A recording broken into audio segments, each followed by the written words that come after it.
प्रिय दर्शकों नमस्कार, जय श्री राम। आप सभी का हार्दिक स्वागत है। आर्थिक राशिफल के इस क्रम में आज हम चर्चा करेंगे कुंभ राशि की। प्रिय दर्शकों, कुंभ राशि जैसा कि आप सबको ज्ञात है और हमने पूर्व के कार्यक्रम में आप सबको निवेदित भी किया था कि इस वर्ष आपकी राशि शनि की साढ़ेसाती से प्रभावित होने के बावजूद यह साल आपके लिए अत्यधिक सुखद और अत्यधिक समृद्धिपूर्ण स्थितियों के साथ साथ में सफलताओं से परिपूर्ण यह व्यतीत वर्ष होगा। यूं ही कह सकते हैं कि यह साल आपके लिए स्वर्णिम रहने वाला है। तो प्रिय दर्शकों, जब मैंने कहा था पूर्व के कार्यक्रम में, तो कई लोगों ने आशंका व्यक्त किया कि क्या ऐसा हो सकता है, संभव है। प्रिय दर्शकों, संभव इसलिए है क्योंकि ज्योतिष के जितने भी पूर्वाचार्य हैं उस सभी आचार्यों का एक मत से यह उनका मत है, एक स्वर से उनका यही स्वर है कि जब भी कोई पापक ग्रह यदि अपनी स्वराशि में हो, अपनी उच्च की राशि में हो, अथवा यदि वह अपने कारकत्व भाव में स्थित हो, मित्र की राशि में हो, तो वह अपने यहाँ तक कि पापक ग्रह भी अपने पापत्व को छोड़ देते हैं और वह शुभ फल देना शुरू कर देते हैं। मैंने उसी आधार पर कहा था, यह कोई मेरा अपना व्यक्तिगत बात नहीं थी। पुनः मैं आपसे इस कार्यक्रम में कह रहा हूं कि यह साल कुंभ राशि वालों के लिए, जिनकी राशि शनि की साढ़ेसाती से प्रभावित राशि है, जिनकी राशि पर ही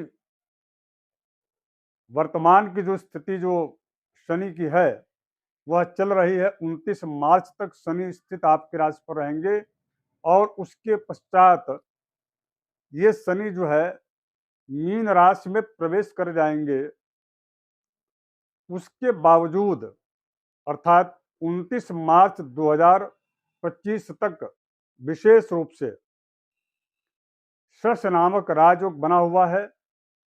29 मार्च 2025 तक कुंभ राशि वालों के लिए तो शनि बहुत ही अच्छी स्थिति में फल दे ही रहे हैं, किंतु इसके बाद भी एक लंबे समय के लिए आपकी राशि से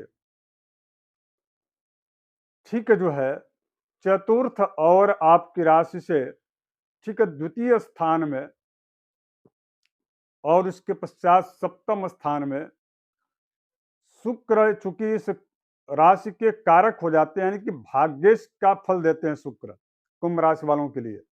तो शुक्र का जो गोचर हो रहा है, यह पुनः आप ध्यान से सुन लीजिएगा, 29 मार्च 2025 तक तो कुंभ राशि वालों के लिए शनि का गोचर सुखद है ही, इसलिए क्योंकि शश नामक राजयोग बना करके शनि आपको आपके अनुभवों का, आपके कार्यों में, आपके व्यापार अथवा नौकरी में सफलता तो देंगे ही, किंतु इसके बाद जब शनि आपकी राशि से ठीक जो है द्वितीय स्थान अर्थात जब मीन राशि में जब प्रवेश कर जाएंगे, उसके बाद भी शुक्र जो कि आपकी राशि के कारक हैं, क्योंकि वो भाग्येश होते हैं, शुक्र को सर्वाधिक शुभ ग्रहों की श्रेणी में रखा गया और वह शुक्र जब आपकी यानी कि 28 जनवरी 2025 से 31 मई 2025 तक वह जहाँ के काल पुरुष के जो है, जहाँ के काल पुरुष के स्वामी हैं, द्वितीय भाव में जाने के बाद वह आपके व्यापार में वृद्धि करेंगे, आपकी उन्नति में सहायक सिद्ध होंगे। आपके कई ऐसे कार्य जो कार्य लंबित थे, उन कार्यों में वह प्रगति प्रदान करेंगे। यह शुक्र आपके वैभव और समृद्धि में वृद्धि करेंगे। आश्चर्यजनक आपको लगेगा कि यह शुक्र जो है द्वितीय स्थान में जाकर के आपको आपके कुटुंबी जनों के साथ, आपके प्रियजनों के साथ, आपके व्यापारिक जो मित्र हैं उनके साथ अच्छा सामंजस्य स्थापित करके यह आपको धन और मान दोनों से प्रतिष्ठित करेंगे। प्रिय दर्शकों, अब यही शुक्र 31 मई 2025 से लेकर के और 29 जून 2025 तक तृतीय भाव में रहेंगे। यहाँ पर इनका कोई बहुत खास फल देखने को नहीं मिलेगा, लेकिन इतना मैं आपको जरूर कह सकता हूँ कि 29 जून 2025 से लेकर के और 26 जुलाई 2025 तक का जो समय होगा पुनः आपके लिए बहुत ही बेहतरीन समय होगा। आप चाहें तो इसमें भूमि अथवा भवन में निवेश कर सकते हैं, अथवा आप यदि बहुत दिनों से इच्छा पाल कर रखे हैं कि मुझे भवन की आवश्यकता है तो घर बन जाएगा। यदि आप चाहते होंगे कि मुझे वाहन की इच्छा है तो इस समय आपके वाहन सुख की प्राप्ति की इच्छा भी पूर्ति यह करेंगे। आपकी जन्म कुंडली में यदि शुक्र अत्यधिक शुभ स्थिति में हो अथवा शनि, दोनों में से कोई भी यदि शुभ स्थिति में हो तो भी मैं ये कह सकता हूं कि यहाँ पर चतुर्थ भाव में यदि शुक्र का गोचर आपके लिए वाहन और धन, साथ साथ में आपको ऐश्वर्य, लग्जरियस जो है जीवन यापन करने के लिए सुअवसर प्रदान करेंगे। और आप कई ऐसे महत्वपूर्ण कार्य को जो है यानी कि पूर्ण कर लेंगे जो कि आप वास्तविक में दूर दूर तक उसको सोचे भी नहीं होंगे। सबसे बड़ी बात यह है कि यह माता का घर होता है और मित्रों का घर होता है, यानी कि मातृ पक्ष से भी आपको सहयोग प्राप्त होता है और इसके साथ साथ में मित्रों से भी आपको लाभ मिलता है। केवल मात्र आपको वाणी पर संयम बरतना पड़ेगा। अब उसके बाद का जो शुक्र है वह पंचम में जाएंगे और वहां 20 अगस्त 2025 तक रहेंगे।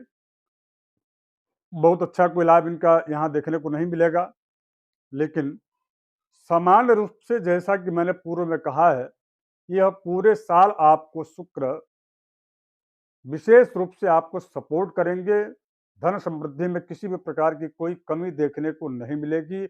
हाँ, इतना जरूर है कि 20 अगस्त 2025 से लेकर के 14 सितंबर 2025 के बीच में आपको स्वास्थ्यगत थोड़ी सावधानियां बरतनी चाहिए। डिजिटल प्लेटफॉर्म्स पर आपसे जो है आप ठगी के शिकार हो सकते हैं। लेन देन करते समय आपको सावधानी बरतना चाहिए।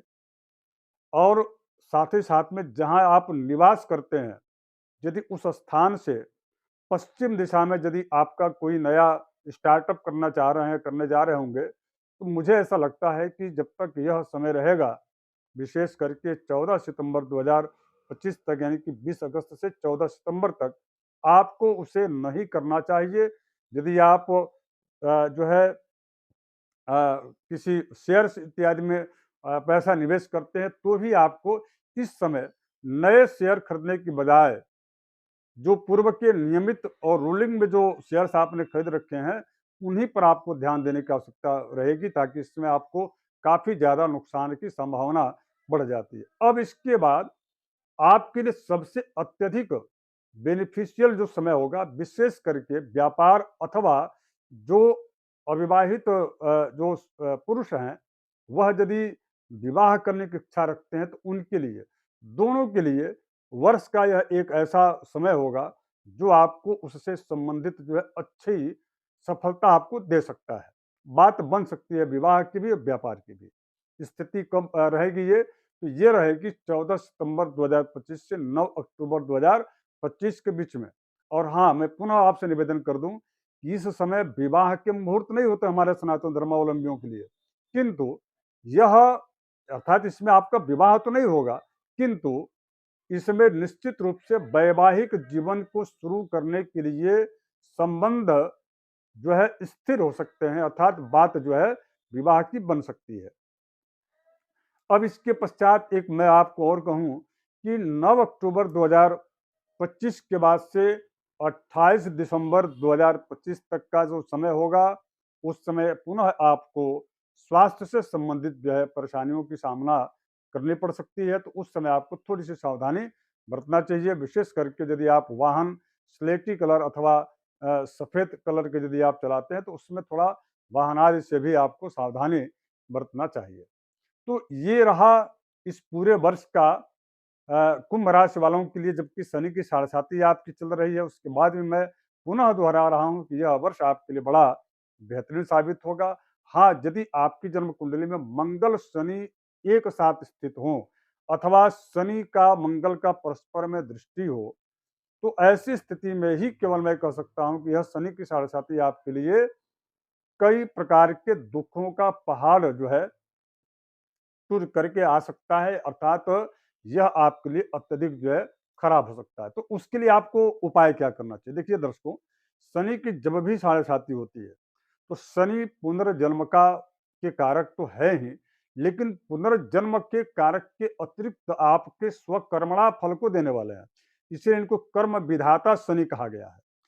तो मैं आपसे यही आग्रह करूँगा कि स्वकर्मणा यदि आप जो है के कर्मों को यदि आप सुधारना चाहते हैं, तो सबसे पहले किसी विश्वसनीय व्यक्ति पर भी विश्वास करना आज से इस कार्यक्रम को देखने के बाद से बंद कर दीजिए।